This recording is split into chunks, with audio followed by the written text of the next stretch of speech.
স্বরচিত কবিতা শেষ বিকেলে। দেখতে দেখতে কেটে গেল ৭৫টা বসন্ত। ঘন কুয়াশার মতো ঝাপসা হয়ে এসেছে দৃষ্টি।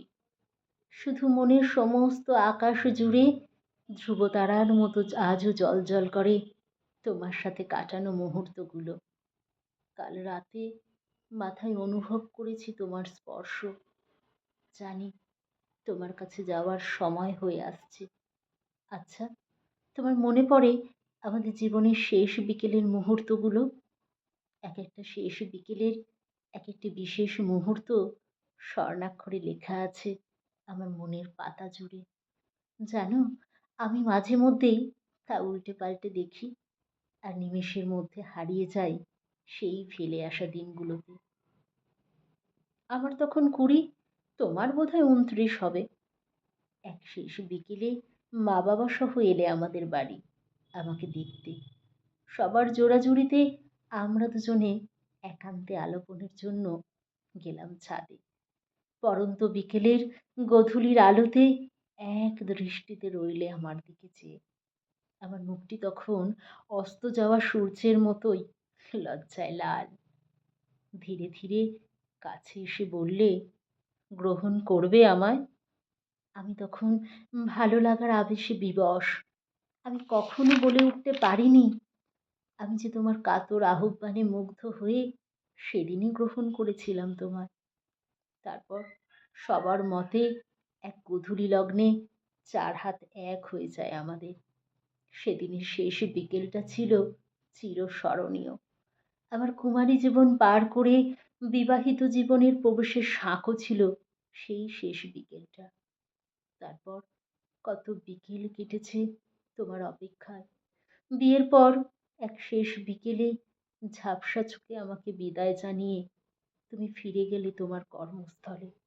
সপ্তাহান্তে আসতে আমার কাছে। উফ, কি নিদারুণ বিরহে কেটেছে আমার এক একটি বিকেল। শুধু শনিবার এলেই সকালে ঘুম থেকে উঠেই ফুটে উঠত আমার মুখে এক চিলতে হাসি। আর ওই হাসিটুকু দেখবার জন্যই তুমি ছুটে আসতে দীর্ঘ ১৬০ কিলোমিটার অতিক্রম করে। ঘুম থেকে উঠেই ফোনে শুরু হতো তোমার আবদার, মাধু, আজ সেই লাল টুকটুকে শাড়িটা পরবে কিন্তু। আর ওই হরিণী চোখে যেন থাকে এক টুকরো কাজল, আর কপালে লাল কুসুম টিপ। আমি যেন আমার মাধুর থেকে চোখ সরাতে না পারি। শেষ বিকেলে তোমার মনের মতো করে আমি সাজতাম। রাতে এসে নিবিড় আলিঙ্গনে বেঁধে রাখতে আমাকে। পরের দিন বিকেল হলেই মেঘলা আকাশের মতো তোমার মুখটা থমথমে হয়ে যেত। রাত্রি পার হলেই যে পাড়ি দিতে হবে দূরই ঠিকানায়। আমি যথাসম্ভব নিজেকে তোমার সামনে স্বাভাবিক রাখার চেষ্টা করতাম, কারণ তুমি যে তোমার মাধুর চোখের জল একদম সহ্য করতে পারতে না। একদিন বাড়ি এসে ঘোষণা করলে, আমার অফিসে কাজের চাপ বাড়ছে, রান্না করে খাওয়ার ভীষণ অসুবিধা, শরীর খারাপ করলে দেখার কেউ নেই, আমি মাধুকে আমার কাছে নিয়ে যেতে চাই। আমার তখন স্বপ্নের মতো লাগছিল তোমার কথাগুলো, যার জন্য সারা সপ্তাহ অপেক্ষা করি তাকে রোজ দেখতে পাবো। ভাবতে ভাবতে আবেগে চোখে জল চলে এসেছিল। তারপর রূপকথার মতো কেটেছিল আমাদের ছোট্ট সংসারের দিনগুলো। এমনি করেই সুখে দুঃখে একে অপরের দোসর হয়ে কাটিয়ে দিয়েছিলাম আমাদের অনেকগুলো বছর। আমাদের দুজনের ভালোবাসার ফলও এসেছিল বছর দুয়েকের মধ্যে। তোমার চাকরি শেষে আমরা ফিরে গেলাম আবার বাড়িতে।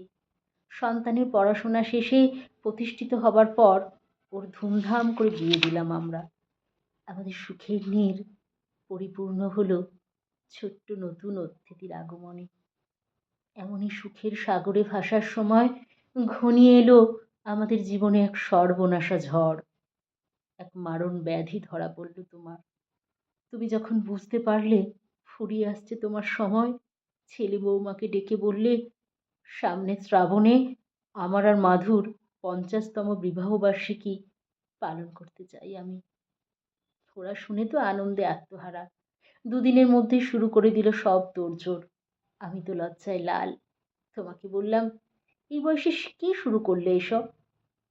তুমি তখন কাছে টেনে বললে, মাধু, জীবনের আলো পুরোপুরি নিভে যাওয়ার আগে আমি কনের সাজে আবার দেখতে চাই আমার মাধুকে। লাল বেনারসি, কপালে লাল টিপ আর চন্দন, খোঁপায় জুঁয়ের মালা, রজনীগন্ধার মালা পরে আমাদের আবার মালা বদল হবে মাধু। তোমার সৌম্যর এইটুকু আবদার তুমি রাখবে না? আমি বাঁধ ভাঙা কান্নায় ভেঙে পড়লাম তোমার বুকে, কারণ মনের মধ্যে যে বেজে উঠেছিল বিচ্ছেদ বেদনার সুর। পরের দিন শেষ বিকেলে আমাকে নিঃস্ব করে তুমি চলে গেলে। আজ সেই শেষ বিকেল, তুমি চলে যাওয়ার 3 বছর পূর্ণ হলো। শুধু আমিই রয়ে গেলাম অসম্পূর্ণ তোমাকে ছাড়া।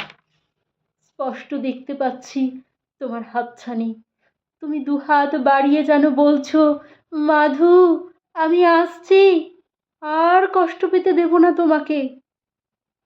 আজ দেখো আমার মুখে কেমন পরিতৃপ্তির হাসি। আজ যে আমার সৌম্যর কাছে ফিরে যাব আমি।